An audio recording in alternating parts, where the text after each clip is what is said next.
This holiday season, I know exactly what you should get the gamer in your life. A gift they'll love that also gives you some time to do what you love. It's the Turtle Beach Gen 3 Stealth 700. Say that fast 3 times. The Turtle Beach Gen 3 Stealth 700 headset is a perfect win-win. This headset has crystal clear audio, maximum comfort, and an 80-hour battery. The gamer in your life will be completely immersed in their game, and that means you're going to finally get some uninterrupted you time. This really can apply to like your kid or your sibling or your partner, whoever is the gamer in your house. In my house, it is my son. And y'all, I got this headset. He's 19 years old. And before I could wrap it up, he saw it and he lost his mind. He was so excited. He said Turtle Beach makes the best headsets and he loves it because of the long battery life. Listen, I know there's been times when he's been down here on the Xbox, gotten mad because his headset died right in the middle of a game. Okay. So with this new headset, he won't have that problem. It lasts 80 hours. And then he started dropping hints. He was like, Turtle Beach has other stuff. They don't just have amazing headsets. They got that other gaming stuff like flight simulators and controllers and keyboards. You guys remember when Isaac Plath had that whole flight simulator set up in his house and now he's a pilot? Yeah. Okay. That's a sidebar. Anyway, get the ultimate immersive gaming experience with Turtle Beach today. For a limited time only, head to turtlebeach.com and use code PINKSHADE for 10% off your entire order. Okay. 10% off your entire order at turtlebeach.com with promo code PINKSHADE. Don't delay. Get the perfect gift now. Happy holidays from Turtle Beach.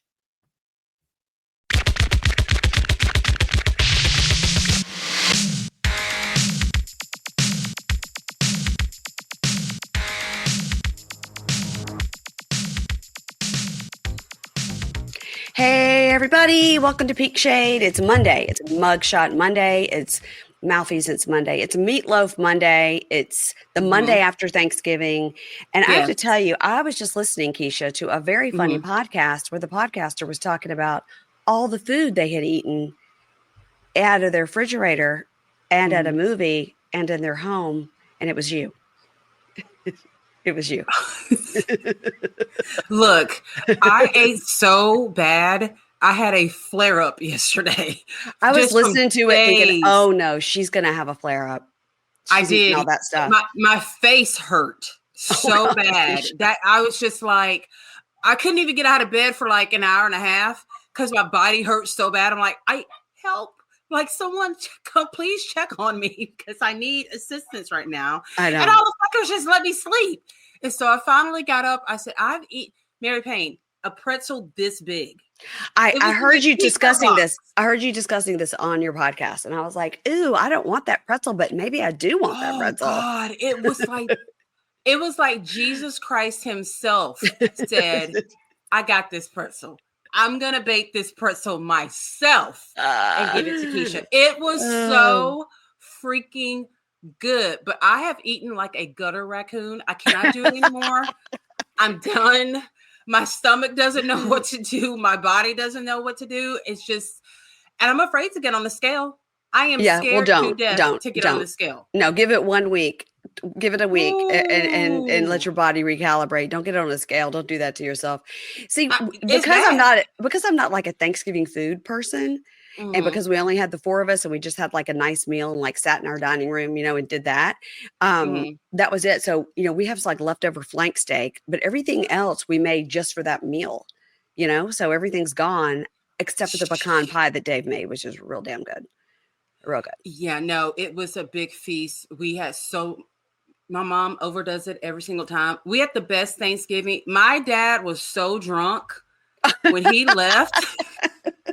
Let me tell you, this motherfucker swayed. Okay. I was like, wait. And my dad is really a big guy. If you guys look on my Instagram page, you'll see a picture of him. He's a big guy. He used to be a professional bodybuilder. Oh, so it's like not like you can just catch him or anything like that. So then he's leaving. We have to send my stepmom to go bring the truck up as close as she can to get him out. He's bear hugging me where I'm like, I can't. You're like, we're both gonna go down. And he's like, I love you to fucking death. You don't understand. I love you to fucking death. That's good. He called me the next morning because he was supposed to go hunting, and I could hear that he clearly was not. I'm like, where are you? He goes, my ass was so goddamn drunk. He goes, I didn't even make it out the house this morning. James's dad is a professional drinker. So I know my dad had 10 drinks that I know of. We were all drinking. James was making espresso martinis. It was just old fashions. But we had a damn good time. Yeah. But my system is shot to shit. Like, I got to have a talk with my body. Like, we have to get, I mean, it is bad. I was up at 11:30 at night eating a fucking peach praline pie with vanilla ice cream. Mary Payne, I don't even like vanilla ice cream like that. It's just, it was here. It's so funny. First of all, I was surprised that you said praline instead of praline. That was that was surprising. Yeah. But I say pecan, not pecan. Yeah, well, that's good. But I was laughing so hard. I listened to like the first 10 minutes of it. I was telling Keisha before we started, guys, I was up in my closet. So because we've been doing this bathroom renovation, we have all this storage now in our bathroom. So it's like it's a process. And I go in there and I just stare at those new cabinets. I'm like, ooh, what's going to go there? Wait. Ooh, what's going to go there? But I can't do anything about it. So I've been in my closet and I got out my label maker and I'm labeling like a crazy person. I've got a pile of t-shirts, like literally it's like Grateful Dead t-shirts. Oh, wow. Pink Shade t-shirts. Other concert and band t-shirts. Ole Miss and Bald Head Island shirts. And then miscellaneous shirts. Those are my t-shirt piles, okay? That's a lot of t-shirts. It's a lot of, well, I only have those categories, though, is what I've learned. I don't have any random. It's all, those are categories. And then I was like, okay, and I got leggings and I got light sweatpants. I got heavy sweatpants. I was like, what's happening? I was so excited in my closet with my label maker. So excited. Yeah. And when she told me that, I call her James Owens because does he love a label maker? Oh my God. He's gotten cussed out because of that damn label maker. Okay. Well, listen, I love a label maker. I don't need a label on my toothpaste. I know it's toothpaste. Okay, it has a whole sign that says toothpaste on it. Like, I don't need a label. Stop. No, I don't need that. But I just like when I get like a closet organization or something going, I like to put a little label. It's like if you ever rent an Airbnb or a beach house or anything, and you go in and there are labels like wine glasses, coffee cups, large serving, blah, blah, blah. I like that because then when you empty the dishwasher, like, I can't remember where I got this thing, and you just throw it anywhere, you know? Yeah, that does help in that scenario. You're right. I'm sorry. I'm having issues with my bangs. Your bangs are fine. I barely even, I threw 3 curls in my hair and ran downstairs because I forgot we were recording. We're recording earlier than usual. Earlier, yeah. Guys, I'm hoping at the end of next week, I'm going to be back in my office. I got to get back in my office. Yeah, that's going to almost be weird to see you back in your office again. I've kind of gotten used to you being in the basement. I know. I got to get back in my office. I can't take this cavernous thing behind me. It's too much for me. Now, guys, this week on Life After Lockup, we had a lot of Instagram, Facebook Live fighting going on amongst our cast members. Now, mostly we're talking about Zaria and Troy and Yana and Karen. It's been like a daily thing. Can you make a heads or tails of exactly like what it started? People are doing lives. People are posting screenshots. I was trying to figure it out. Okay. I will do my best with, I think all these people are crackheads in a way. When they're on live, it sounds like they're all high. They really sound high. Their stories don't match up. They don't flow. So we've got Karen, who is on TikTok live basically all day, every day. If you just want to watch Karen do everything that a Karen does, just get on TikTok and she is on there. Sometimes she leaves the fucking room and it's just like, is she coming back? So, so she just left. Okay. So she had to pee during her TikTok live. So it's like, where does she go? And I don't watch her lives like the whole time, but I'll scroll TikTok and like, okay, there's Black Karen. What's she doing today? So there's one where it's Yana, who has not had any social media until very recently. Okay. Like within like the last couple of weeks.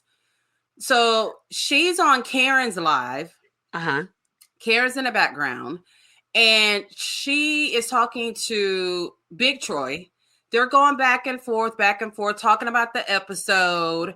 talking about baby Troy, what Yana's not gonna do, and they're just like really going at it. And then I look, I'm like, is she on the baby's fucking iPad? Because I see the iPad cover and it's pink and blue and yeah. I'm like, how are you cussing someone out on your child's iPad? That just seems so weird. I was like, I gotta get done.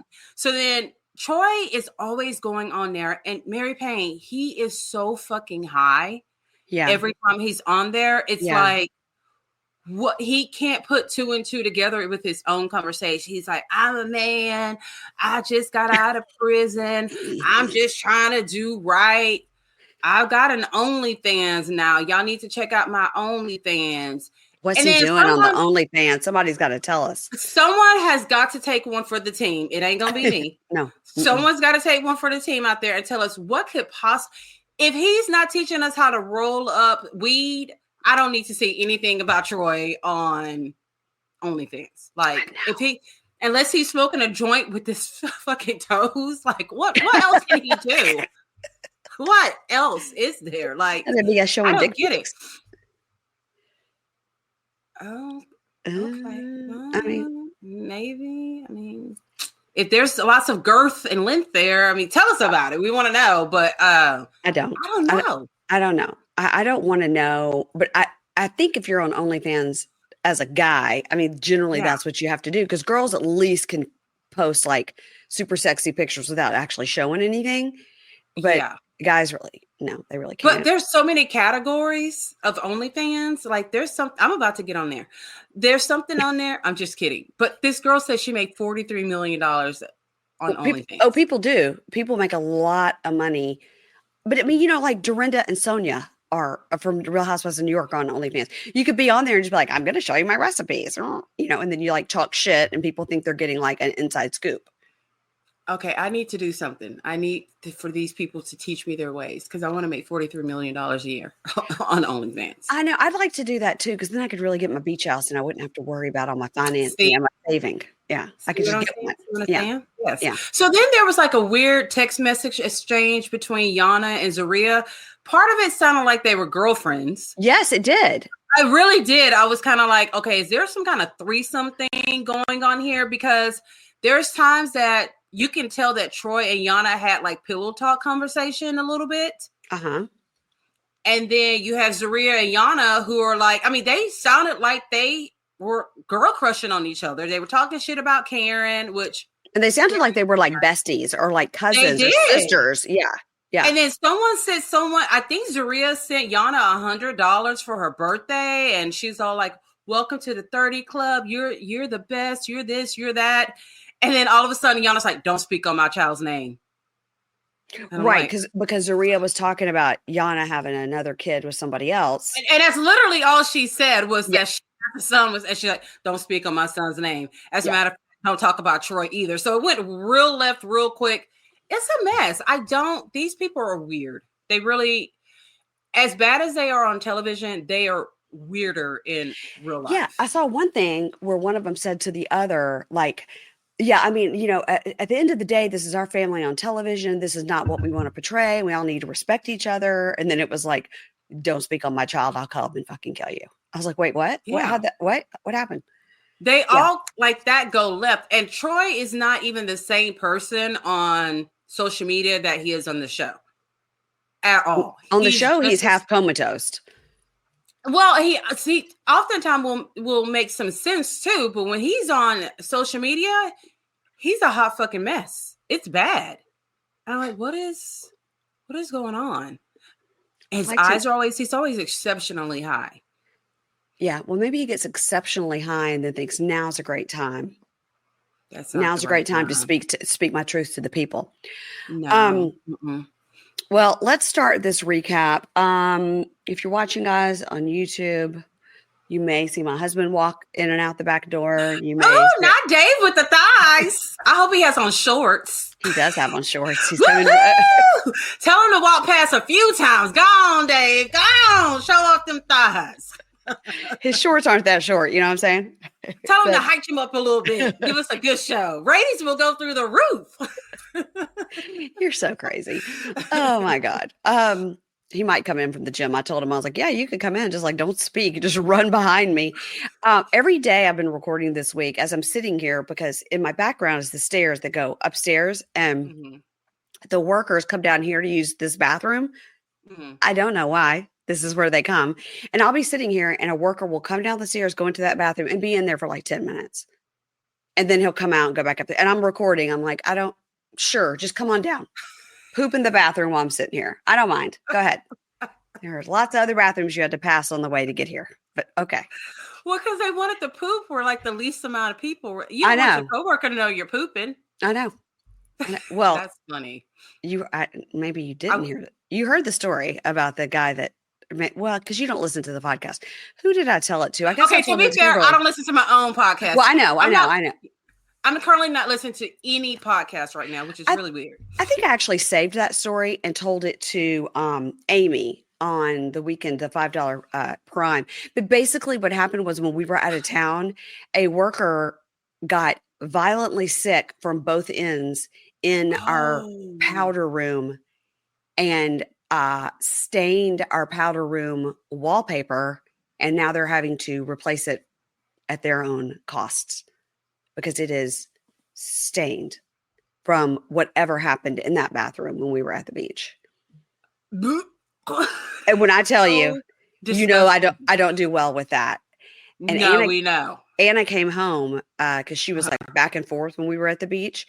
Yeah. She was dog sitting or whatever. And she came home and was like, took a video of the wall and was like, I don't know what this is all over the wall. Do you still have the video? Oh, yeah. You have got to send that to me. I'll send you the one with her cursing because I made her redo it with no cuss words so I could send it to Eileen. Yeah, I want the raw version of it. Yeah. I want the raw. What the fuck is this? Gross. Yeah. That's kind of. It's real gross. I feel bad for him. You're right. But that's still fucking gross. I was like, say what now? Say what on my wall? What is it? Yeah. Of all the people's walls to do any of that on, yours just. Oh, I had so many listeners reach out and go, well, let me tell you a worse story about things that happened in their house. Yes. Mm-hmm. Yeah. Oh, geez. Okay. What? So basically this guy, he couldn't make it. I was like, couldn't make it to where? Was he trying to poop and vomit on my front porch? Couldn't make it to where? What do you mean?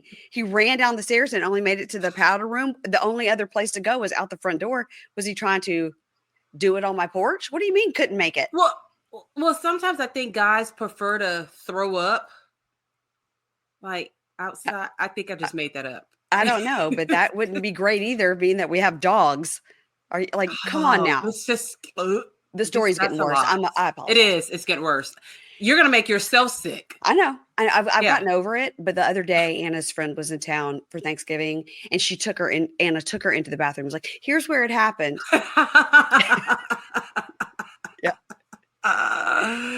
You should sell tickets for people to come. If you want to come see, $5 a ticket. I think I actually put the video, the cleaned up version of the video, where Anna goes, the first one, she was like, Mom, I don't know what the fuck this is. I just came in the bathroom and there's stuff all over the wall. And I'm like, is it water? Is it leaking? Like, I don't even know, but this definitely wasn't here yesterday. And she has a video. Try to clean it? She didn't try to clean it. No. But he tried to clean it. Oh, yeah. They had cleaned the whole bathroom, but they just missed the wallpaper. I guess they had to clean the entire bathroom, Keisha. Oh, God, that's bad. Oh, what did he eat? I don't know, but okay, we're done. We're done. All right. I need that diet. I need that diet that he had to get all this Thanksgiving shit out of my system. Oh, girl, you need to put a little Miralax in your coffee. Okay. Y'all, the most known secret with celebrities and influencers, so many of them have had liposuction. It's lipo. Whether it's a small touch-up or a total makeover, nobody has a perfect body, you guys. Nobody.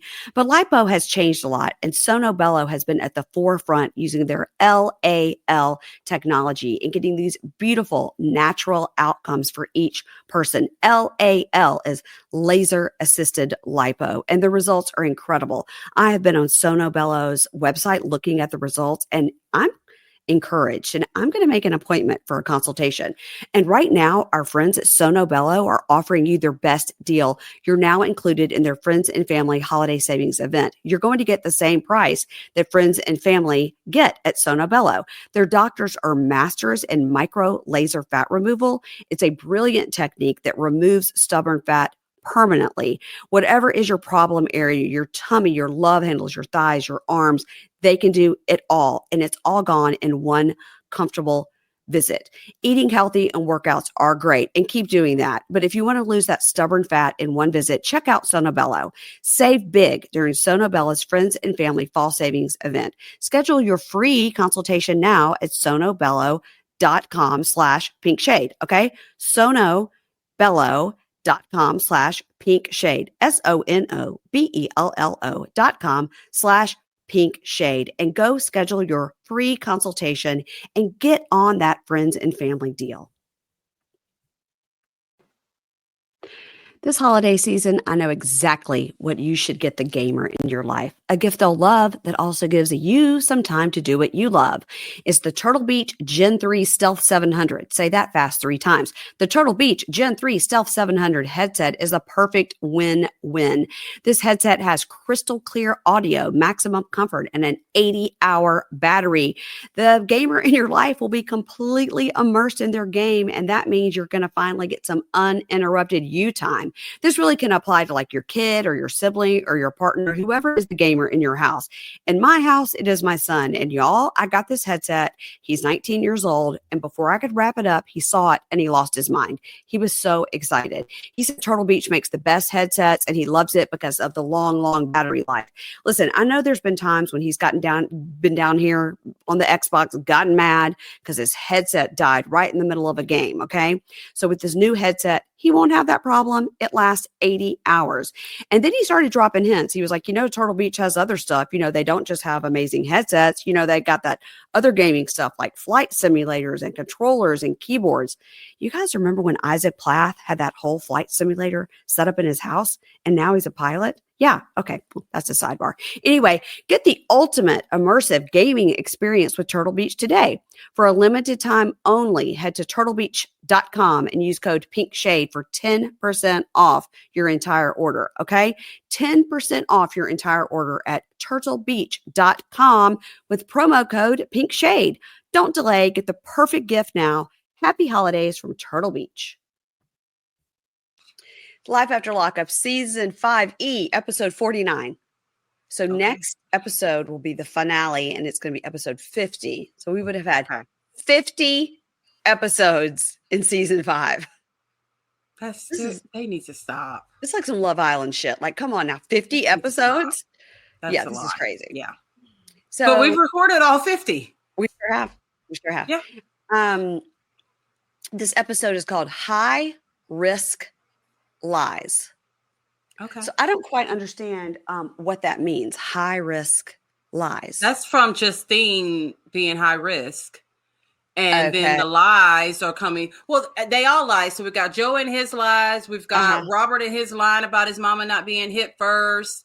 There was Daniel with his lies. So there was a lot of lying going on. You're right. You're right. Good job, Keisha. Good way to bring it all together for me. Bring it all home. Thank you. Bring it all home. So, all right, let's start with who we were just talking about, Zaria and Troy. So these two are having a calm conversation now for some reason.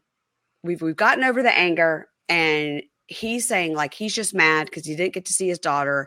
And then she says she's mad because she thought he was texting girls. And she's like, I still don't know who you were texting. Now, we never even saw him say to her, like, I was making a poster, which he meant a poster for you about how much I love you for your birthday. He never even told her all that. Well, when did he have a chance between him hiding in the bathroom, trying to figure out a way to go pick up his kid and his mom, and her spazzing out on him? I mean, the boy was hiding in a bathroom. He's scared. Yeah, you're right. He's scared. So, so she says, look, I apologize for all my crazy behavior, and all I can do is ask for forgiveness. And we're here for the community to show that Project Heal is for the community. Project Heal is for the community and their needs. Now, how they signed up 50 kids I have no idea. These are 10 real kids and 40 fake kids because there was not even 30 people at this event. She was like, They need to verify all that shit. She's like, we feed the community, we give them free food, we explain what our thing is doing. And I was like, listen, in theory, I love all that. Get people to come for the free food, explain they've got services for their kids. So the kids, Right. if they need mental health issues and so they don't end up in prison, or if Right. they've, done some time in juvie, how to help them from going back. All of it is a great idea. Yeah. But we never saw never more than 10 people. So how did they sign up 50 kids? Yeah, I think they had like Troy did 10. He wrote some with his right hand. He wrote some with his left hand. Well, I'm like, did they sign up 10 kids that each had 5 siblings? Like, I'm like, I don't know. We just didn't see that many. The people that we saw looked like they were there for the free meal. Hey, I ain't got to cook tonight. So yeah, that's right. Over here, you can do the bounce house and get a hamburger and we're out. Yeah. So now, it's the next day, I guess. And Troy and Zaria are both outside in these bucket hats. And he's smoking weed, of course. And my God, what did they say? Today is the day we're going to find the most insane bucket hats that we can find and look completely crazy. Yeah, now, I like a bucket hat, but I don't need both people to be wearing a bucket hat. They're one of those couples that, they are like a cheaper version of Mike and Justine when they did all that goddamn matching. Like, yeah, you're right. It's too much. You're right. And so she was like, listen, I know my behavior yesterday was insane, but we got 50 kids to sign up, or 5, depending on if you add that 0. She probably yelled at everyone and yelled and scared the people, and they went home and just had like people sign the shit and bring it back. We're like, this crazy girl, we ate her hamburger. We got to take back something. Like, just sign it. So I can take it back. She let me take 2 hamburgers home for dinner. Exactly. And the talking head, she says, okay, well, no. So these 2 were going to go, meet with Yana to see baby Troy. Mm-hmm. And she says, we have to go into it with a good mindset.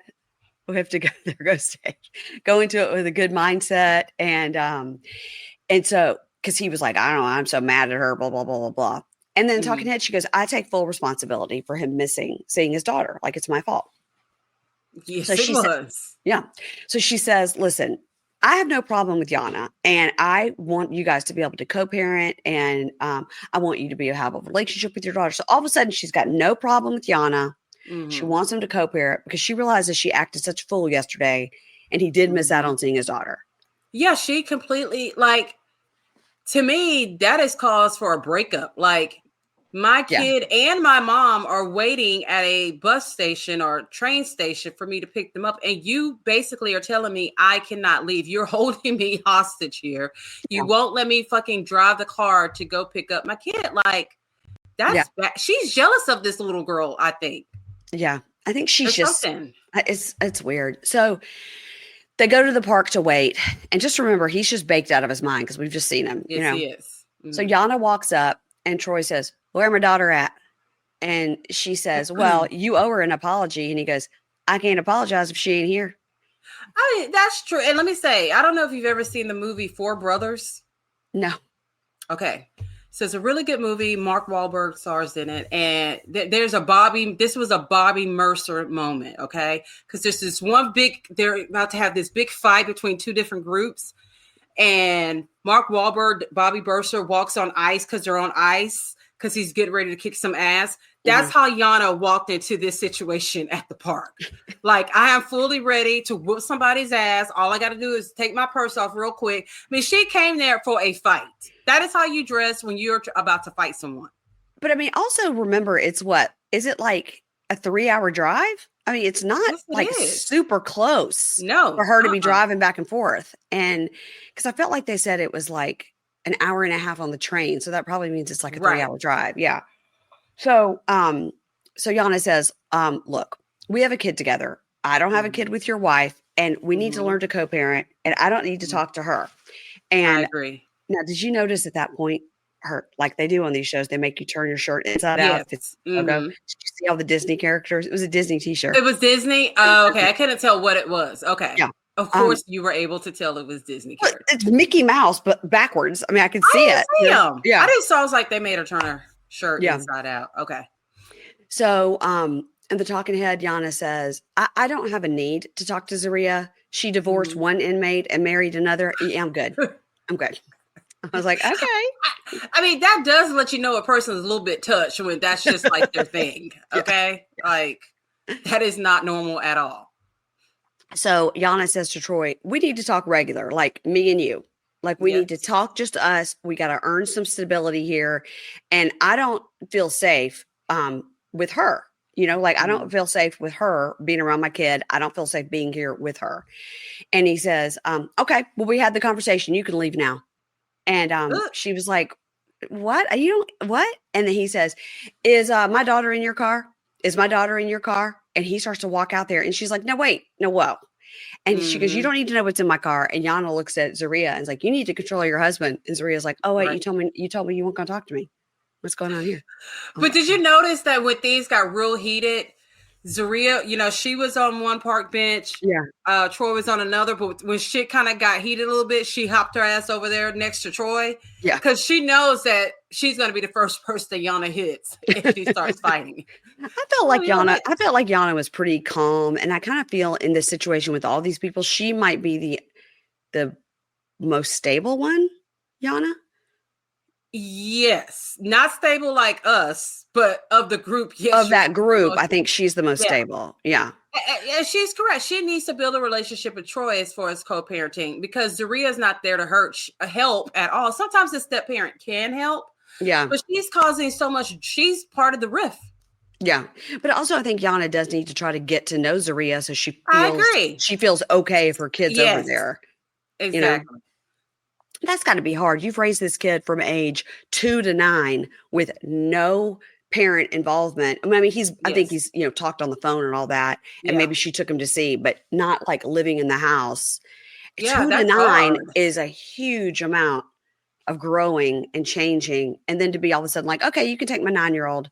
I would not let him do that at all. Like, no, I don't even know you, this version of you. You know what I mean? So a lot of trust has to be built in this situation. Totally. And yelling and screaming on live is not helping the situation out at all. No, and it's also not going to help them get another season or anything like that. If they want to come back. I don't think they will get another season. They've been talking mad shit about WeTV. What have they been saying about that? It's all fake and fake, and they didn't want to do this. They made us do that, and all this. I'm like, that is not a way to get your check. But go off. And I mean, if they haven't gotten paid yet, and they're breaking all these contracts, then no, you won't get paid. Yep. Matt Sharp don't play. Yep, I don't blame him. All right, let's go to Kimberly and Joey. So we opened with Kimberly talking from the bed, and he's on the couch vaping. These two nonstop vape. I mean, these people like carry that vape around like it's a security blanket. Yeah, both of them. I noticed her with it this week too. So he comes to the kitchen and he's like, "Yeah, I didn't do any drugs. Yeah, that test is faulty. So just stop. I ain't doing nothing for real." And she says, "Joey, I don't trust you." He goes, "Well, I got a new drug test." And she says, "What?" He goes, "Yeah, same as the other one. Come on, I'll show you." And then, of course, he pees again when she watches him. We don't need to see it. Now, when her hand is on the door because she's watching him pee, so they zoom in on her like engagement ring, and she has a big scrape across her knuckles. And they zoomed in on it. And I'm like, when they do that, I'm like, what are you trying to tell us? Did she punch a wall? Punch a wall. Yeah. Yeah, something went down. Most definitely. So he does another pee test and he passes it. And she's like, "I don't understand." He goes, "That's how them tests are. You never know. You never know from one day." And she goes, "So you've done no drugs. You've done nothing illegal." And I Googled it last night and it says it takes 3 days for cocaine to get out of your systems. He goes, "I don't know. Sometimes it takes 2 months for weed to get out because everybody's different. I don't know." And she's just as happy as a cartoon clam that he passed that test.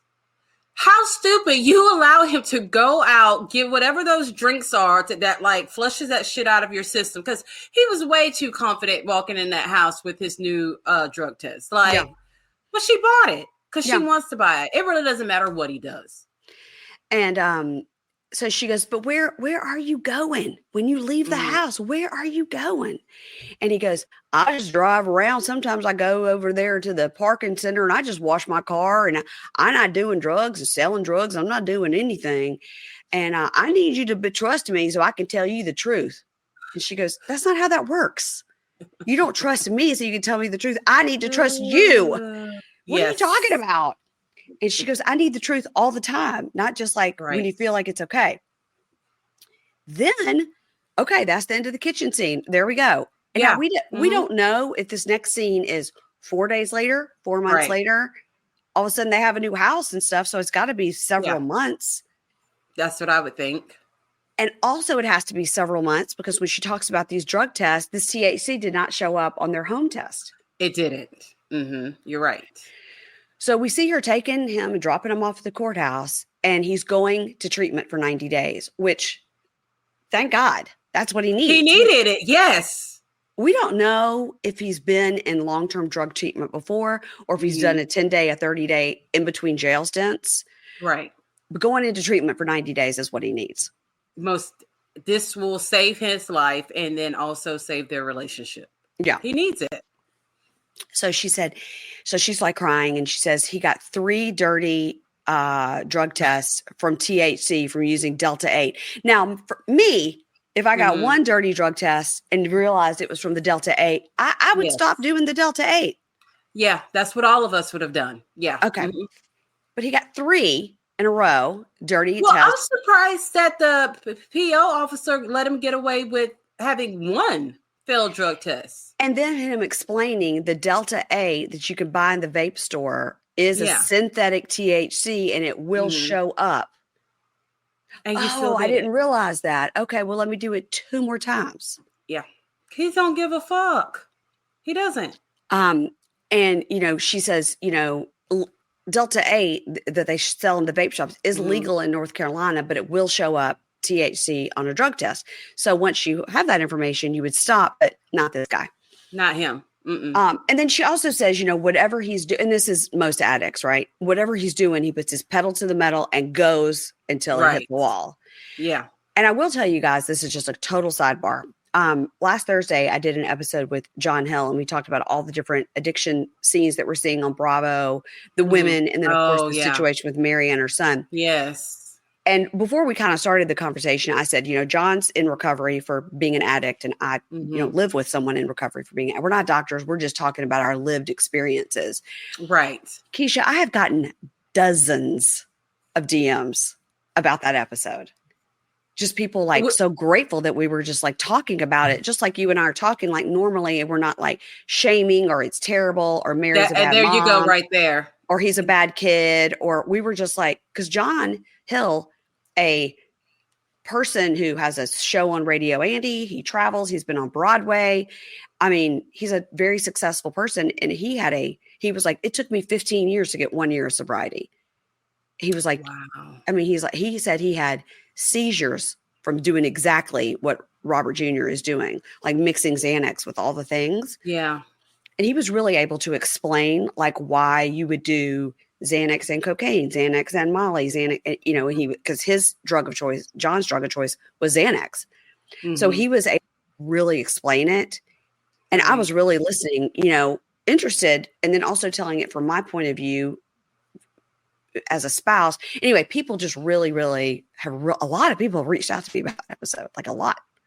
Well, I think part of the issue is that people are afraid to talk about it when they're going through it because they are afraid of being judged, because people are judgmental. They're like, oh, that person does drugs, or that person's husband is an alcoholic. They judge you, they gossip about you, and they just don't get it. So they don't listen. And sometimes they don't listen with an open mind. Like, to me, it's a struggle. We all have struggles. You know what I mean? But it's nice to have someone to say, oh my God, someone gets me. I can relate to this. That moment with Mary and Robert Jr. was huge. To me, I'd rather see, we haven't had a moment like that. I mean, that's what we were saying. Like on Bravo, we never see anything that like real. It's all like, oh, Yeah. it's all like the lady screaming, like, you have a drinking problem. Ah! Like we never And see it's this. moments like that. I mean, Teresa coming home from prison was a big one. I'll say that. Mhm. Even Nene, when her oldest son was just going through, and she's like, "I'm going to help Yeah. you." We Yeah. love the other aspects of it. We do. That's why we watch. But we also need moments like this because they're more relatable to us. You know what I mean? We Yeah. love to see the big houses and the fancy cars and the shopping, but that right there mixed in with it, Yeah. that was something. And as a mom, your heart just Yeah.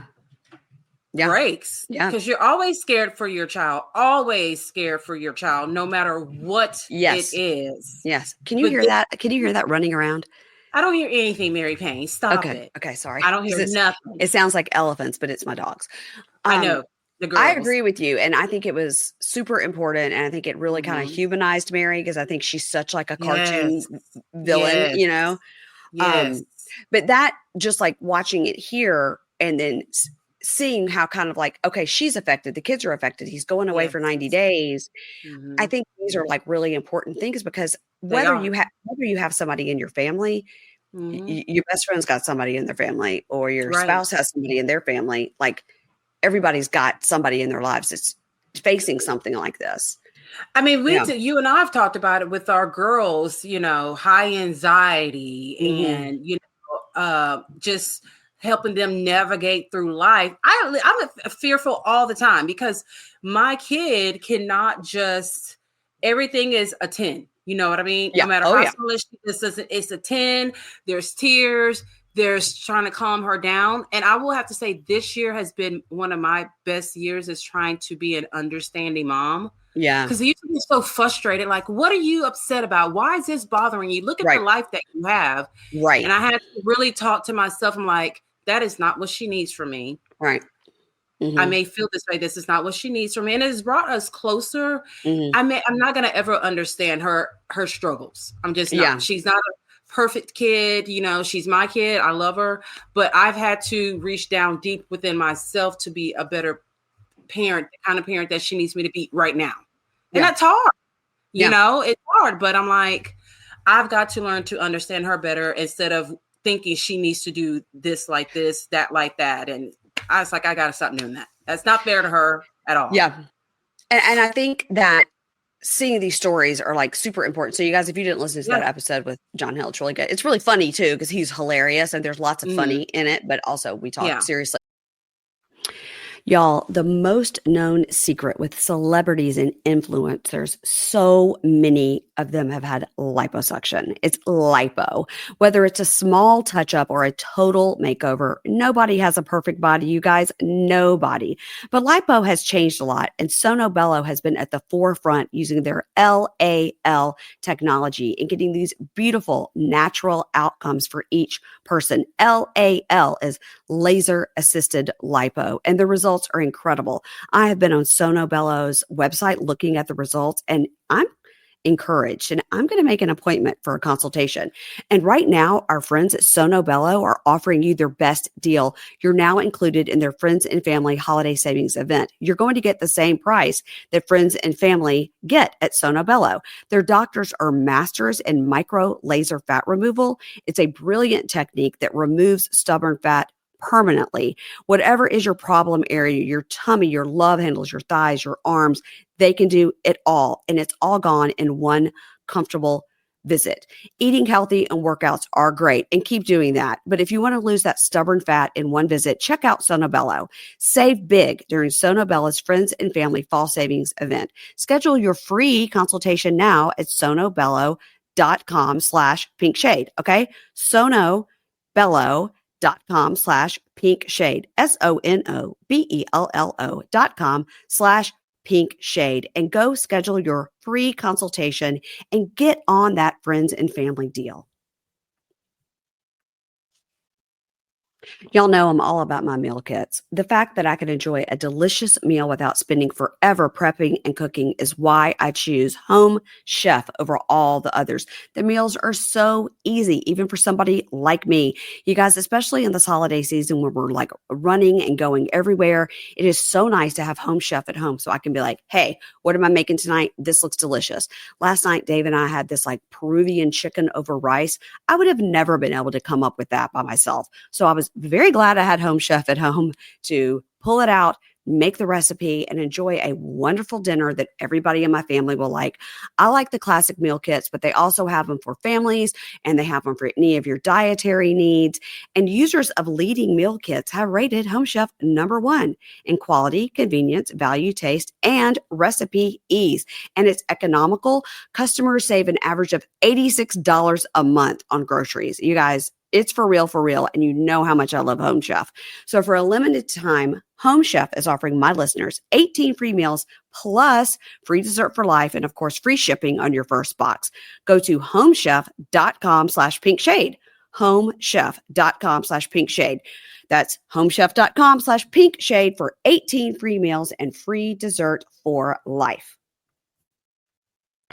So anyway, this Delta 8, and so in the talking head, Kimberly says, she says, my life is upside down again. I'm lying to the kids about where he is. And now I'm a single mom again. And I'm tired. I'm tired of it. But I'm the breadwinner again. And what anything has showed me again. You were the whole time Joey was living with you. Like, what are you talking about? And you're probably saving more money with him being at a That's rehab. Right, because you don't have to support him. He's getting his meals elsewhere. Yeah. And she says, what I've learned is I can only depend on myself. I got to depend on myself and for me and my kids. And so I guess all of a sudden now we're like, hey, buddy, you like your new house? I'm like, okay, they moved into, how can they afford a new house? What's happening? The $7,000 really put them over the edge? There were so many questions with this scene right here. So, and the time hopping was weird. It's like, huh? Yeah. What? And also you're like, I mean, we probably know that you made maybe $30,000 from this TLC show. I mean, the WeTV show. So maybe that was enough to get in my house. I don't know. Houses are pretty cheap in Eden, North Carolina, but also she didn't make very much. She gets more money in child support than she makes. She does. Exactly. Yep. And she about to fuck that up with that damn DNA test. Sure is. So, Tatum comes over and she shows Tatum around and, Tatum goes, so where's Joey? And she goes, Joey is in rehab. And this is when I noticed she was carrying around like a pink vape. And Tatum says, Tatum and her fan, I'm hot. That's the first thing she said when she came out. I'm hot. She comes in, blowing her fan. She comes in, she goes, I'm hot. She comes in and she says, Joey's in rehab. And she explains why with the Delta 8 and everything. And Tatum says, I mean, he needs to be sober to be a man, to like get a job and provide. And he needs to be sober for that. And Kimberly goes, well, he's doing great. And he's happy that he's there. I mean, he could walk out at any time, but he hasn't. But if he walks out at any time, he'd have to go to prison, but he can get drugs in prison. And Tatum goes, but he's not there because he wants to be. He's there because he has to be. And she's like, I mean, and I agreed with Kimberly here. It was like, it doesn't matter how come he's there. He's there, Yeah, he needs to be there. Yeah. And so Tatum goes, I think you should kick him to the curb.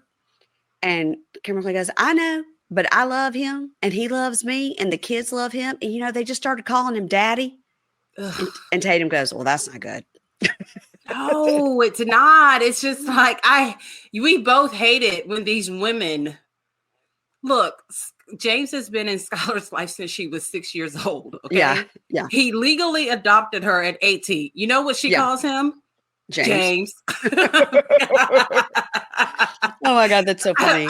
I've never forced it on her. Neither one of us is like, call him whatever the hell you want to call him. Like, I don't care. But I mean, usually these kids are calling the kid dad before he even gets out of prison. Gets out of prison. Yeah. At least with Robert and Tinny, at least it worked out. So anyway, when she says the kids are calling him daddy, and Tatum goes, that's not good. And we just told the kids like daddy's got to go to work, but they're acting out because they're sad he's gone. And I get it. They are only 3 and 5. So you don't need to be like dad's in a hospital. Oh God, no. No. Work is the best place. To say he's at. And then she goes, yeah, and I got that DNA test back, but I hadn't opened it. I just put it in a drawer. I mean, like, what if he calls and I've What? already opened it and he's going to be mad? And then she's like, and then what if I got to pay back all that child support for casing? Tear it Wow. up. Just tear it Yeah. up. Tear it up. I don't know. Got lost. We don't know. And the talking head Tatum's like, am I surprised that Joey is in rehab? No. Yeah. No. Kim really wanted to believe he'd be okay, but I knew he wouldn't be. I just want to shake her and tell her to wake up. But anyway, and then we see the clip of her opening it and going, oh, which I think like they are just dragging this out. I mean, if we don't find out next episode, I'm done. I will be so. Well, I'm not. Well, I'll never be done, but still, I'll be mad. I'll be mad. They. I don't think that will be the cliffhanger. I think they'll wait till like the very end of the episode to tell us. Because we've got a whole new season of new people. Yes. And then to get this information, we'd have to wait like 3 more seasons for like Life After Lockup again. Life After Lockup. Yeah. Yeah, they got to tell us. They have to tell us. Mm-hmm. Okay, let's go on to Melissa and Louie. Okay. And both of them liked my post that I made about Louie's nipple ring. So that was exciting. Yes. Okay. And then she liked another post I did. I'm trying to remember what it was. I think I did a post about it was Ariana on the Macy's Thanksgiving Day float. It was Ariana from Vanderpump Rules. And I said, somewhere Sheena Shea is in a corner flicking a light on and off slowly singing, good as gold. Yeah. Is that her song? Okay. Okay. So Fran, her friend Fran and Melissa are leaving the bridal shop, and Sherry's going to take Donna home. And she's like, you owe me. And so Fran says, yeah, Sherry and I were talking about the ring. Like, is it real or whatever? And Melissa, I mean, I can't even believe Melissa's not like, fuck off. She's like, what? Why are you letting this girl who is in desperate need of a tooth whitening kit it's just because she has on black lipstick. She's on black lipstick. I mean, it's not going to look good on anybody. That lipstick was terrible. It was just, I mean, you have to find the right shade of dark. But like this woman is, why are you allowing them to talk shit about your man? I don't know. And your ring. And Fran's like, well, I hope you got it insured and you have to get it appraised. Now that is true. You can't be walking around with something like that if you haven't got it. Put it on your insurance right away. So they go to the jeweler who looks at it and he was like, no, it's beautiful. It's great. Yes, it's definitely real. It's, probably in the low 20s. And they're like, oh my God, whoa. How did he get the money for that? Oh my God. Like that's a lot of pizzas. Oh my God. Yeah. So the jeweler comes back out and says, the only problem here is the ring doesn't have the stamping inside that it should, that just says like 14K or it's a code that they put on it to let you know. And, to mark the metal purity, but it is 14 karat white gold. And he goes, it's illegal in our industry. And she's like, illegal? And he goes, no, not like illegal. Like you're going to go, it's like in our industry, you have to do this. But of course, they snatch on to that word illegal. But it's just like in our industry, this is how it's done. And if it's not done, it makes you think it's shady, basically. Right. And are you sure it came from an authentic jeweler and all that? She's like, I don't even know. So for insurance purposes, it's worth $24,000. Wow. So she could lose that shit real quick and get another ring that's $24,000 because this one was only $15,000. I know. So now she's all worried about where he got it and everything. And she's like, but I don't want to like ask him and insult him. But I worry with his past that he found an easy way to get this ring. And like, I'm going to need to know for my own peace of mind where he got it. And I would want to know where you got it too. Like, you don't have to tell me what day and how much, just like name the store. I'll tell you what, James gets me a $24,000 ring. I'm not asking a goddamn question. I don't care if you stole it from an old woman, an old rich woman. I don't care if you found it on the street. As long as I have that sucker on my finger, that is the only thing I care about. Oh my God. I don't need the details. You hear that, James? So she goes home and talks to him on the porch. Now, I think that during this course of this day, before she got home, I think she stopped off for some lip filler because did you see she had bruises? She had bruises on her lips. No. Yes. I've had lip filler before. That'll bruise you right up. Yeah. Well, it bruises? Oh my God. Yeah. Not Ouch. always. I mean, but for me, because I'm just like thin-skinned old lady, super white. I get bruises I had that Botox bruise here. Yeah. So Jeez. anyway, she's got a bruise here and a bruise here and like one of here. I was like, uh-oh. Uh-oh. Ouch. Yeah. Anyway, I was really zooming in on that. So she goes, I just wanted to tell you, like I went to the jeweler and he goes, Mhm. okay. She goes, because I had to get it appraised for insurance purposes. He goes, Okay. okay.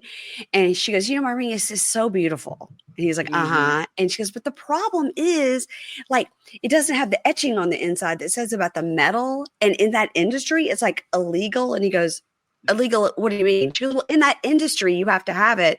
And she goes, like, Right. did you get it from like a well-known place or was it like off a truck? It's like, this is some Jersey shit, right? Like, did it fall off a truck? That's funny. This is some Jersey shit. And he goes, all I know is I have a receipt and I have the certification that Yep. it's legit. And she goes, okay. Well, he goes, I worked really, really hard to spend every dollar I had for that ring to get you exactly what you wanted. And I'm offended. Like I'm Yeah. offended. And I don't blame him. I would be too. And I think all this is probably like a fake for a storyline, but Absolutely. I still think that let's assume it's not fake. He should be offended. Yes. So the talking head, he goes, actually, this really hurts my feelings because I would never Yeah. do anything illegal or put her in a bad situation. Right. And I need her to be able to look beyond the fact of what I did in the past to who I am today, which we're 100% sure she is and that they're fine and this is fake. Yeah. I think the fact that he chose to get her what did he end up paying? $15,000? Like 15.5 or something. Yeah. He paid $16,000 for her to have a ring instead of getting him some new teeth. That is real love right there. That's right. Because he could have gotten a full set of veneers that would have looked great. Yes, he could have, but he'd rather spend it on her ring. So she needs to be quiet. So I think he should save up for one more year because look how much money he can save in a year and get him some new toothies. I think so too. Yeah. That needs to be on his list. Okay. So Justine and Michael. So basically they go to the doctor and she's 38 weeks. And she's already been to a high risk doctor and she's measuring a little behind. The baby is small. Now, before we get into this, do you have any comments on her hairdo? I am more concerned about how stretched and pulled her scalp is than I am about this high risk pregnancy. Okay. That shit has to hurt. It looked so tight. It looked painful. It was very tight. Very, very, very tight. Look, when you get braids done, you always know there's a risk that you're going to have a headache for like a day, sometimes two. That looks like her scalp is like trying to pop. It's so freaking tight, especially where the heart is. Like, yeah. I don't know how when she said she was in pain, I don't think she was talking about from the pregnancy. I think she was talking about the pain on her scalp. That shit was tight, like really tight, like concerning. I was watching it going, oh, okay, she's going to have something to say about this. His hair looked good, but hers was like, yeah. Never mind. Don't get a facelift. Just go get this fucking braids that Justine has. And everything is pulled back tight. That shit had to hurt. I would literally be trying to take it down on the way home. Like after getting it. There's no like way, I'm thinking like, could she put her hands on the side of it and like loosen it up a little bit? No, it's just, she's going to have to wait because if she does it with her hands too much, it's really going to pull it. She's just going to have to wait it out for it to loosen up a little bit. But oh my God. Damn. Woo. Yeah.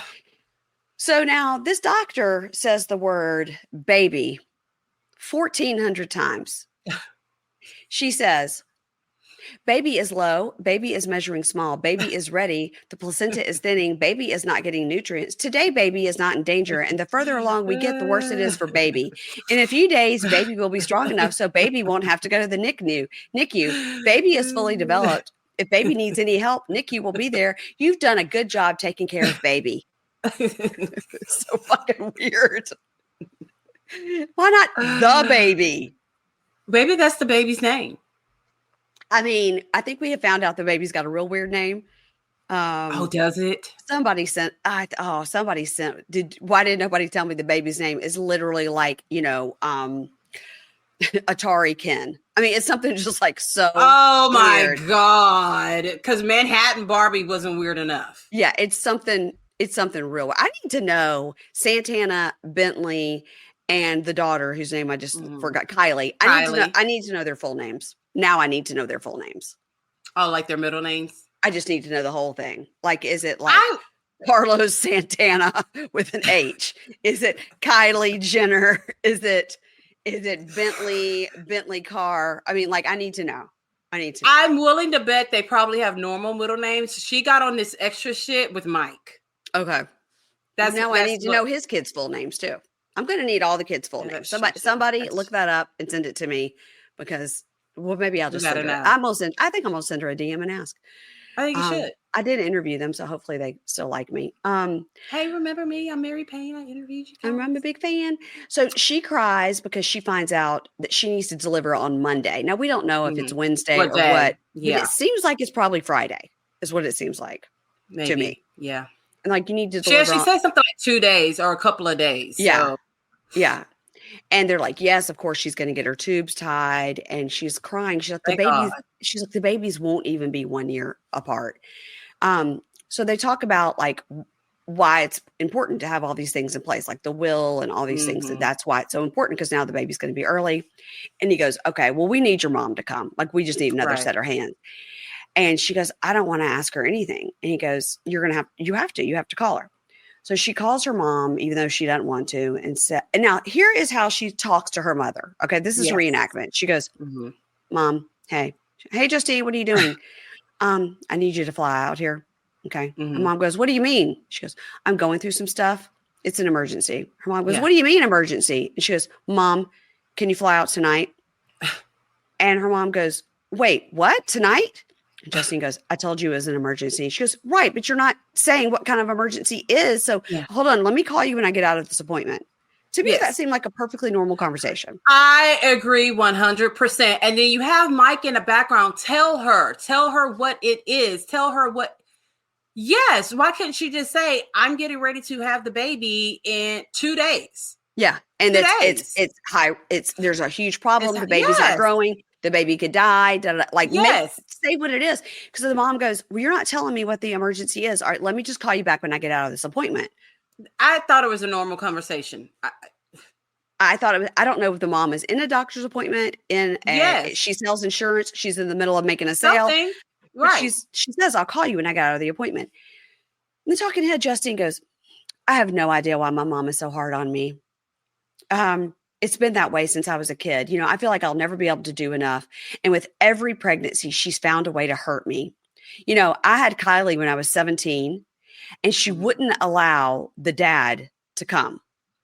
Okay, well, guess what? You're 17 having a baby that mom's got to take care of now. Exactly. She probably wasn't thrilled about it.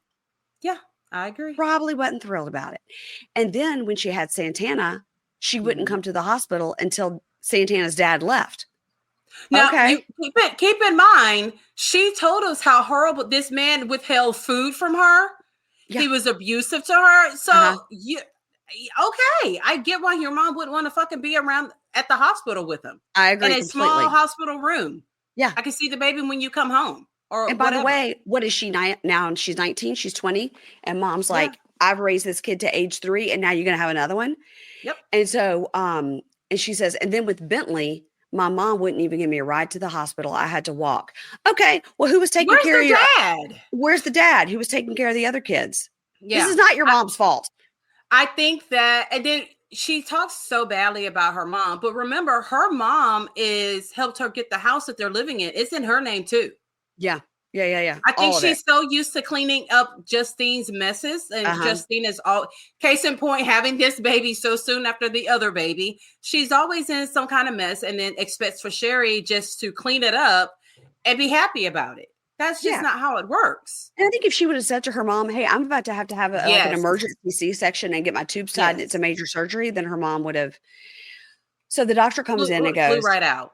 Yeah. And so the dogs are barking. I don't know if like UPS just arrived or there's a squirrel or somebody said bacon. I don't know what happened upstairs.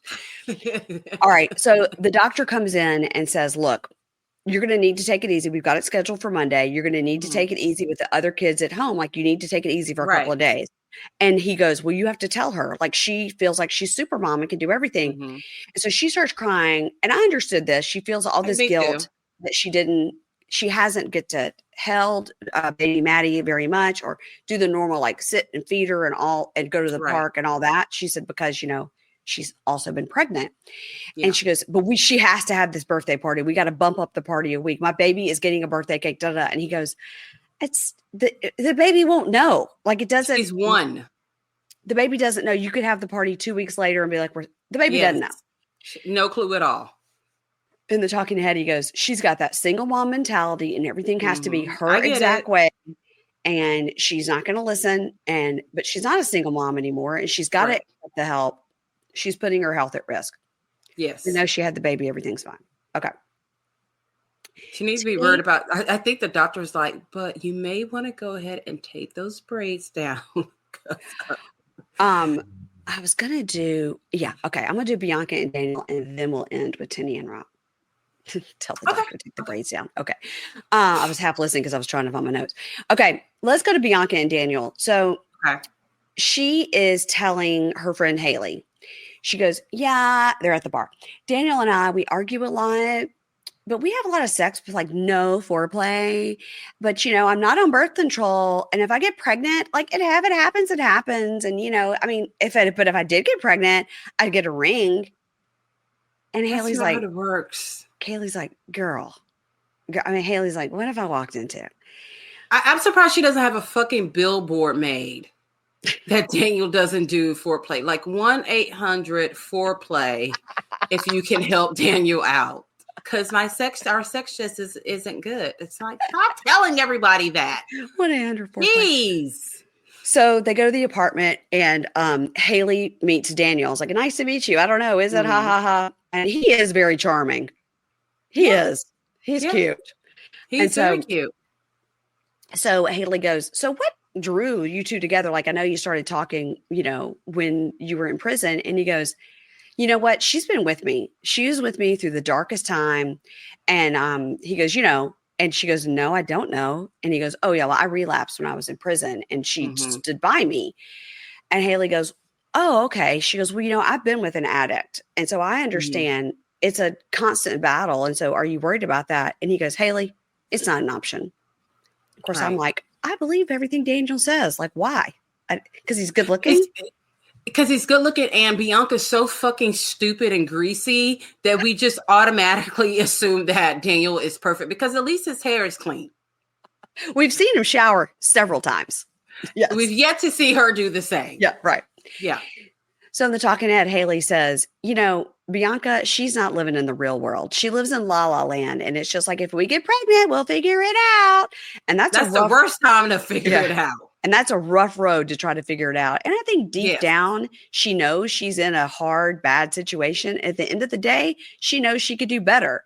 But for her, it has to be Daniel, and she's all in. And if it fails, then she thinks she's a failure. And I don't know why. I want it to work for her. And then Haley starts crying on behalf of her friend. She knows that her friend is a little special, number one. Mm-hmm, and I think she knows how hurt she'll be if it doesn't work out with Daniel. Yeah. And then she's going to come and live back with her. And she's like, I could use some help with the dog. Come on back. Right. So split that rent. Haley and Bianca go to bed in the bedroom and Daniel sleeps on the couch. And the next morning, Bianca's like, I just feel so much better now that I had some girl time with you. We got to hang out. And Daniel comes into the room shirtless and was like, hey, ladies. I was like, what? You think he was like, shirt on? Maybe I can get something going on here. And then he and Haley chat in the kitchen when Bianca goes to get bagels. And they kind of talk about the love bombing. And he goes, yeah, I can see that it looked that way. Like, yeah, I can see that it looked that way. He goes, because I had nothing else to do, Prison talk. Yeah. I mean, he's agreeing, Yeah. He goes, but life's kind of hit both of us hard, and I do regret proposing because we're totally not ready for marriage. So like, I regret that was part of the love bombing thing. And he goes, I do really love her, but I have no idea how long it'll take us to get to that point where we could like get married. And she goes, look, here's the thing about Bianca. She's going to stay in it, even if it's bad, because she's got this picture in her mind of the white picket fence. And I don't even know, like, if you have the same picture. And he goes, Yeah, I've got the same picture, but my picture's a little blurry right now. Like it's not, which I Right. thought was pretty good. And Haley goes, deep down, if you're going to do it or not. Mm-hmm. And when you have to tell her. And he goes, so you're saying like, if I'm not going to do it, just cut the cord. And she goes, Yeah. yeah, like the minute cut the cord. So I think Haley's like, look, dude, like you and I both know this girl is a little touched. So you don't need to drag this on. So on the talking head, Daniel says, I think Bianca, wait. Okay, Daniel says, I think Bianca confuses the material things that she provides Yes. with love. She thinks Yep. that's how she shows love. Mm. And Haley thinks I'm just dragging Bianca along and that if I'm not into it, I should end it, and if I stop believing, I will end it. And if I don't propose, she'll end it. So we'll just see what comes first. Well, what came first was he became a personal trainer because that's what he does now. Oh, I didn't realize that. I know he's a cheater, And but I didn't know he's a personal trainer. well, there's that list of male occupations that are the biggest cheaters, and personal trainer is on there. Okay. So there you go. As soon as he did that, it's like, okay, now he's a fucking notorious cheater. And then he got blasted on social media. But here's the thing. Even though he's a cheater, people have been taking up for him. Yeah, I know. Which shows you how bad people like view Bianca, that they're actually like, oh, thank God he's free. Good for you, Daniel. Good for you. Good for you. That is bad when you have someone like rooting for the cheater. Yeah. I know. Okay. And then the talking head, Haley says, I wish Daniel would have thought of all of this before he love bombed her and proposed to her and all this. And then we see she takes her to the airport. Y'all know I'm all about my meal kits. The fact that I can enjoy a delicious meal without spending forever prepping and cooking is why I choose Home Chef over all the others. The meals are so easy, even for somebody like me. You guys, especially in this holiday season where we're like running and going everywhere, it is so nice to have Home Chef at home so I can be like, hey, what am I making tonight? This looks delicious. Last night, Dave and I had this like Peruvian chicken over rice. I would have never been able to come up with that by myself. So I was very glad I had Home Chef at home to pull it out, make the recipe, and enjoy a wonderful dinner that everybody in my family will like. I like the classic meal kits, but they also have them for families and they have them for any of your dietary needs. And users of leading meal kits have rated Home Chef #1 in quality, convenience, value, taste, and recipe ease. And it's economical. Customers save an average of $86 a month on groceries. You guys, it's for real, and you know how much I love Home Chef. So for a limited time, Home Chef is offering my listeners 18 free meals plus free dessert for life and, of course, free shipping on your first box. Go to homechef.com/pinkshade. homechef.com/pinkshade. That's homechef.com/pinkshade for 18 free meals and free dessert for life. All right, let's end with Rob and Tenny, because boy, oh boy, you and I were texting about this. I was like, every time they roll this footage, I'm like, has anybody showed this footage to Rob and Tenny? Because they clearly— And the kids, like they're all convinced that Kate started this fight. They're all convinced that Kate laid hands first, and she did not. And she did not. She did. Like, they continuously play, like, I am ready for them to do some kind of a live where they admit that Tenny started this fucking fight. Because I think they really, really don't know, because the moment was so heated that they would have to like watch it back. It reminds me of like when Monique and Candace got on that fight on Potomac, and you had to keep watching it back in slow-mo to see what happened, because all of a sudden it was like boom. Yes. Yeah. All right. So Tenny and Rob. So Rob is chatting with the kids, and they're outside like having breakfast or whatever, lunch, I don't know. And he says, how do you feel about reconciling with my mom? And they're like, I don't know, maybe. And they're like, it's Tenny's first day at work. How do we think she's doing? And they're like, I give her like a 6 out of 10. She doesn't know it yet. I mean, it's funny. Now, remember, they've got cameras everywhere. Now, the camera they have outside is literally put up with duct tape. I'm like, did they just add that one for the shoot, or is that like a production camera? I don't know, but the obsession with the fucking cameras is just, I mean, she's at work watching the cameras. I was thinking about that. Like, if I had cameras everywhere in this house, I think you would within like 5 minutes forget about it.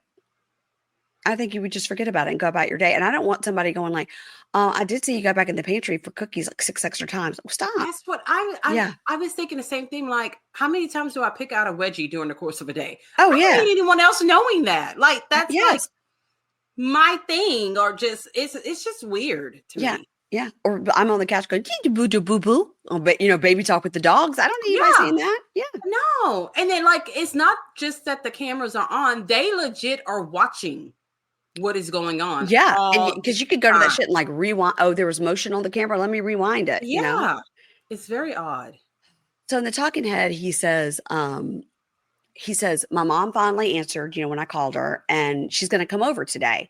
And Tinny might not like my mom coming over and being around the kids, but I don't think she really understands. Yeah, she's not going to like it. So now we see Tinny on her first day of work, and she is checking the cameras, and she's like, hold on now. Who is that at my house? Now, you're at your first day of work. We see her answering phones. I was like, a girl, this is not a way to make a good impression. And also she had to have like a camera in her office with her. Girl, there are criminals who are counting on you to do your job well. Please get off these fucking cameras. Yeah. Watch this shit when you go home. Like, this is weird. But a cameraman was also in her office. Exactly. Watching her watch the cameras. So I wonder too, if she said like, I'm on this show and we'll only film me in my office. She would have to. But they literally like, we can shoot like for 30 minutes and then they'll be gone. And can we do it like at 6 o'clock or 6 a.m. before the office opens? Yes. All right. So there she is. So she's like, who's at my house? So Mom Kate arrives with Rob's brother, Keyshawn. Now, Keyshawn has a Playboy bunny tattooed right here on the front of his neck. Ugh. Definitely a prison tattoo because it wasn't a good one. Now, is Rob's brother Keyshawn the one that he ran all the businesses with? No idea. I mean, we got very little information about Keyshawn. We don't know how many brothers he has. Is this a younger brother, older brother? Nothing. Just like we haven't seen each other much. And that was it. Yeah, that was it. So the kids say hello, and then he tells the kids to go inside. So they, of course, and Kate did apologize to the kids. Oh, I didn't see that.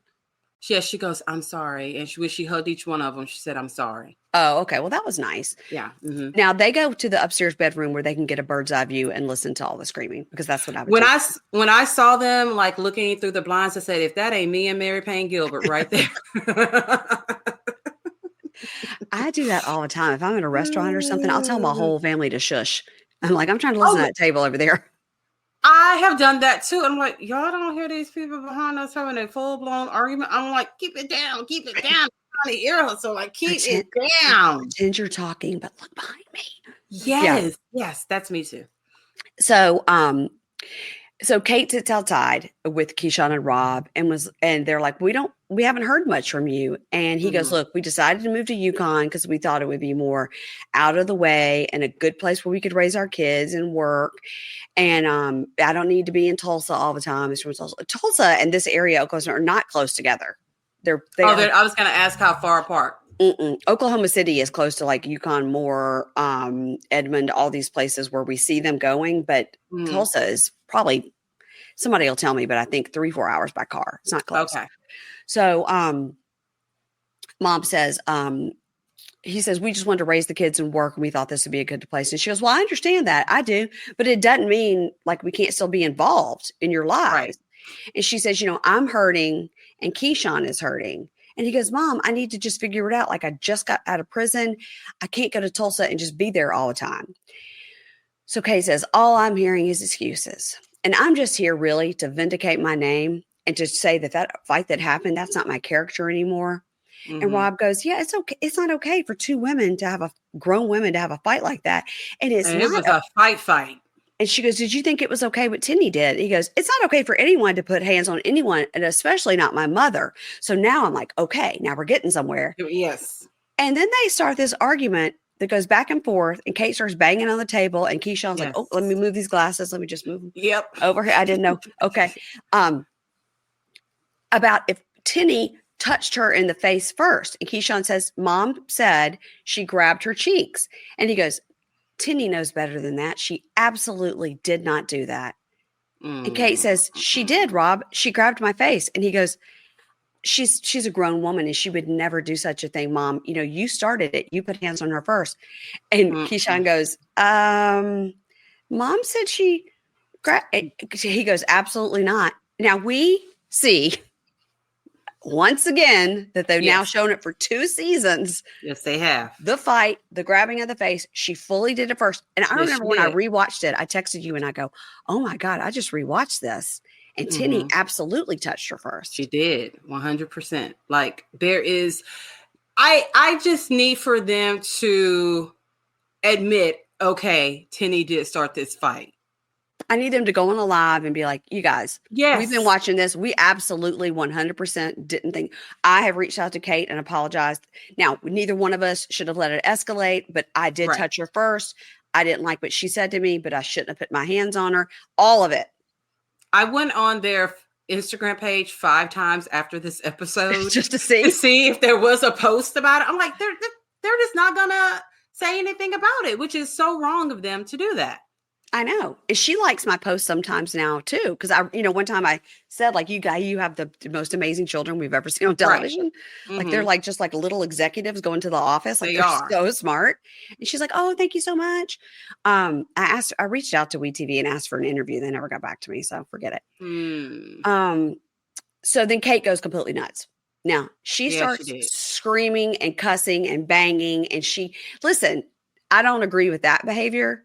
But I do believe that she's like, y'all are trying to gaslight me. I know what happened. Yeah. I wasn't drunk. And she's being falsely accused of something she didn't do. She's being falsely accused of violence. Yeah. And that's what I'm here to vindicate my name because Tinny touched me first. So Tinny is watching from her office like, that's crazy. I can't believe she's saying that I did that. Me, and then paralegal, I would never. And then she goes, not the crop top. She did say that. I was like, first of all, I don't think she meant that shirt to be a crop top. I think it just raised up. It was just like a shirt that tied at the waist, And it looked fine. Kate looked good. Like I said, she's just good. She's one mimosa away from a junior league meeting. I'm telling you. Yeah. So Kate storms off and she's like, I don't want to hear any more of this. I don't want to hear any more of this punk ass, dumb ass, lame ass excuses. Yeah. I'm done. Mm-hmm. So she walks off into the house, which probably production had set up in there for microphones and stuff. And so she kind of like walks into one of the bedrooms like, I got to go. I don't want to do this. So the kids are looking out the window and they're like, are you hearing this? Uh-oh. And Cheyenne says, oh, Mama's going to be mad. She is. Yeah. Nehemiah, the smartest child on our television, goes, it's always something. Yeah, it is. It is most definitely always. And they should have had this meeting on neutral grounds. Yeah, I think. Yeah. But I mean, those kids, when I tell you, they're smart. Something. They're so smart and so they really are cute. Cute. I love seeing all their Thanksgiving posts, by the way. Oh, yes. They did. I too was looking. Thanksgiving pictures. Yeah. I was looking. I was like, they're going to say something. Nope. Nope. Not a word. Not a peep. So next week on the season finale of Life After Lockup, Louis is talking to Melissa, which we know this is a clipped conversation. This is not how it goes because he says, I want to be your husband, but I'm just a felon. And she's like, I don't know if I can marry you. I think they clipped it out. She's probably saying, if I thought you got this ring illegally, I didn't know if I could marry you. But that they make it look like they're not getting, but of course we know they will. Key Rock says to Brittany, you got all these trackers on me. And she goes, well, you've cheated on me before. So we think she's cheated too, by the way. Remember? She did. Yeah, I think she did. When we first saw them, they were like cheating on each other all the time. Yeah. Yeah. Looks like Daniel gets out the ring from Plato's closet and proposes or gives her a promise or I don't know, whatever. Oh boy. Troy approaches the car because he's looking for baby Troy. And it seems to be a guy in the front seat. Oh shit. Is it a production guy watching baby Troy? We don't know. Oh boy. Okay. Tinny comes home because that's what you should do on your first day at work is leave and come home. Because your mother-in-law is at your house. Yeah. Yeah. Mm-hmm. Tinny comes home. Kate is there and she's like, nobody told me she was coming or something. Anyway, whatever. I think this was all fake. I think she went in on a Saturday, filmed that stuff, or she went to a fake office and filmed that stuff. And then, she wasn't working. She took that one little phone call and that was it. Yeah. I think that was just a fake something. And Justine has her baby. And the baby's name is Machine Gun Kelly. I don't know what the baby's name is, but it's something crazy. I can't wait to hear it. I can't wait to hear it. I'm going to look it up. I'm going to look it up right now. Oh, you think it's out there? Yeah, because somebody sent it to me. Justine and Michael, Love After Lockup. I love when AI tries to tell me some shit. Let's see. Justine. Okay. Wow. Some of these posts, they just popped up from Reddit and, wow. 1 day ago. Okay. Let's see if I can figure it out. No. So while you're looking that up, the latest controversy with Justine, especially since she had the braids, was people were saying Justine isn't Black. Why is she wearing her hair like that? Like there was a whole thread about it. Yeah, right. Okay. And she is half Black. She's already acknowledged that, right? So this one person was just so sure that she's not half Black. She went and looked up something and posted it on there saying, see, Justine's not Black. It was a totally wrong Justine. It said that Justine is a hairdresser. Her and Mike, this is their 9th kid together. It was like so much wrong information. And I almost felt bad for this person because people went in on her for posting that shit. I'm like, this shit is funny right here. The last thing you want to do is get in a group and post the wrong shit. I mean, first of all, I can't find it. I would literally have to. Maybe I could look at my Instagram DMs. You guys, I don't get I know you get tons of DMs. I don't get that many, but somehow I can never find what I'm looking for in my DMs. I can never find it. And even if I flag it, I can't find it. And why is that? Am I stupid? What's happening? What if I just look up? If I look at my DMs, I'm gonna let you answer that question for yourself, Mary Payne. Rude. If I look up the word, okay, let's see. Please ask Keisha. Okay, let me just keep scrolling. Oh my God. No, I don't find it. Anyway, you guys, I'm sorry. This was 2 minutes of dumbness. But if anybody finds out that baby's name, DM us. Somebody DM'd me and I cannot remember. And when I tell you it's literally a name like Manhattan Barbie, it's like the Brooklyn Nets. It's like something like that. And they're going to call him Nettie. It's something like so crazy. It's literally something like that. It is something like that. Oh my God. Those poor kids are going to hate them when they get older. Well, they're going to hate them when they get a kindergarten because no one can pronounce my name. What 5-year-old is going to be able to say Manhattan? Well, since they call her Maddie, that's cute. But then you think, oh, it's Maddie, M-A-D-D-Y or M-A-D-D-Y-I-E, like M-A-T-T-Y. So then they assume it's a boy. Listen, for people that go through name struggles like you and I, you guys keep it simple when naming your children. Keep it simple. I agree. Make it easy for them when they get older. It's not fun. It's not fun at all. Mm-mm. Well, like I told you guys, I was listening to the Libra Lounge with Keisha before I logged on here and was laughing at her talking about all the food she ate for Thanksgiving. So that's funny. Go listen. Number one. Yes. New episode came out Saturday. And I have Kim Zolciak updates because shit has gotten real. Okay, good. Because I have only listened to like the first 10 minutes while I was cleaning my closet before I realized we were supposed to do this recording. And then also I would like everybody to know that Monday night, I'm going to see Wicked. So we talk about Wicked on this episode too. Okay, good. Dave's going with me. He said he would only go if we get like the lay down seats. And so we did. We got the, the seats where you can recline and all that. Yeah. Are y'all going to dress up? Because we no, I'm lucky I got him to go. Okay. Oh, okay. Well, James didn't dress up, but our guy friend we're friends with, he and I dressed up. No, I'm not dressing up. I'm not going to buy any special snacks. I'm not doing any of that. I'm just going to go see it. And I got to get the experience of it. How are you not going to get the green slushie? Because Dave might, because I don't like stuff like that. That's too sugary for me. So this is what I do. Okay. I get the slushie and then I get a little bottle of Prosecco. Okay. And I mix the two. Okay. Well, that sounds good. Yummy. That sounds good. Very good. It's very good. This movie theater, though, sells alcohol. So if I really want a glass of wine or something, I can get that.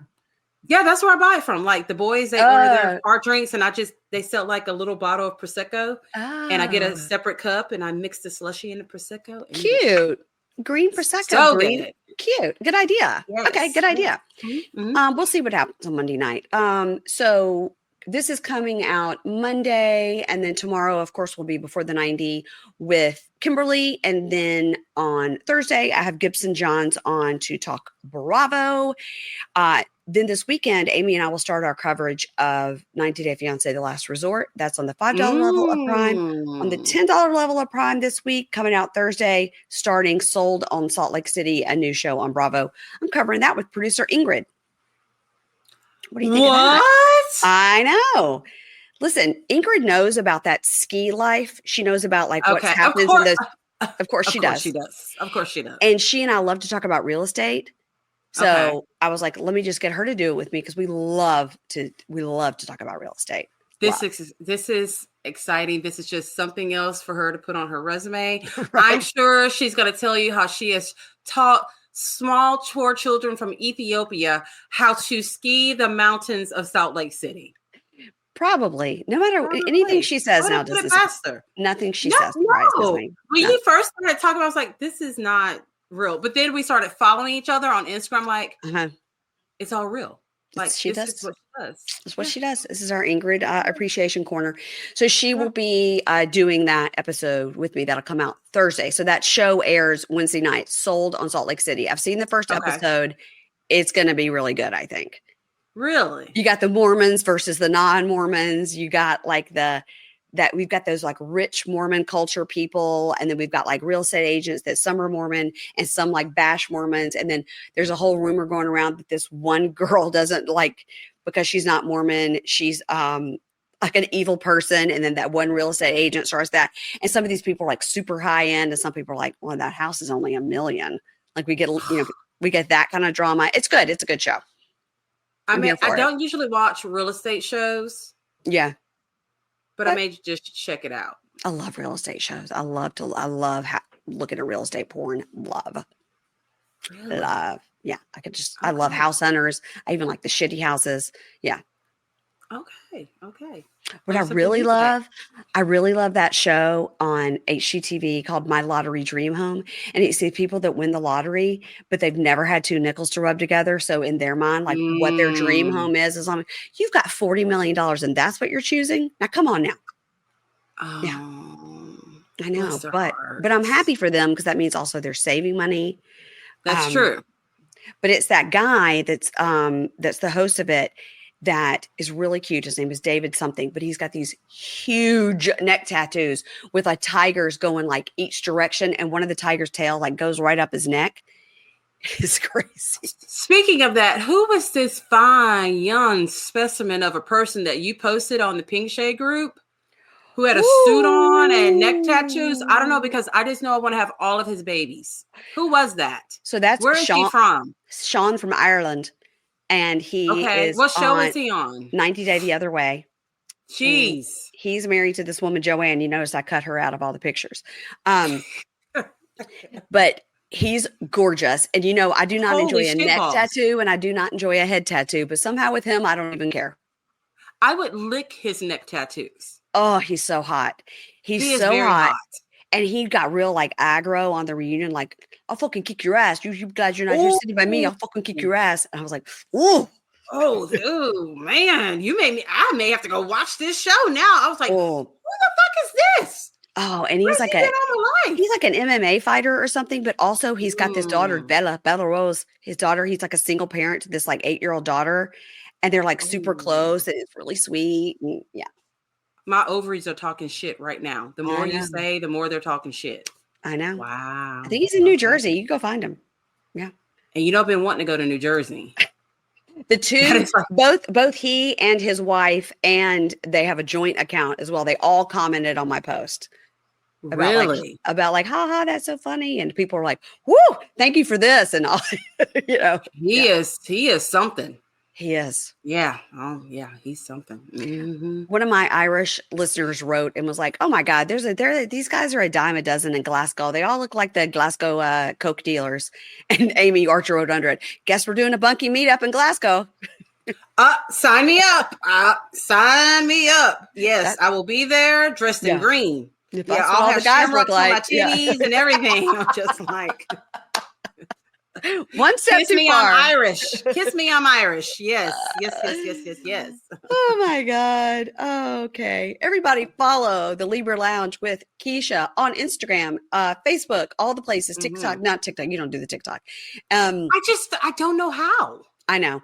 I get I it. don't get it. I get it. I know. It's just And fun to then I'm watch. afraid that I post something and I get like one like. I will be so embarrassed. Yeah. I understand. I get it.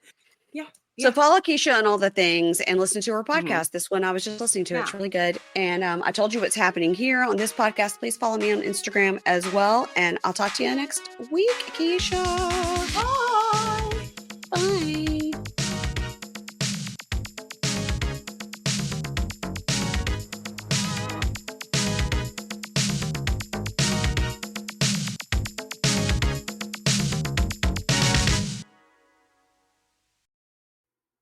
Ads not read by me, Mary Payne, don't necessarily reflect the views of Pink Shade.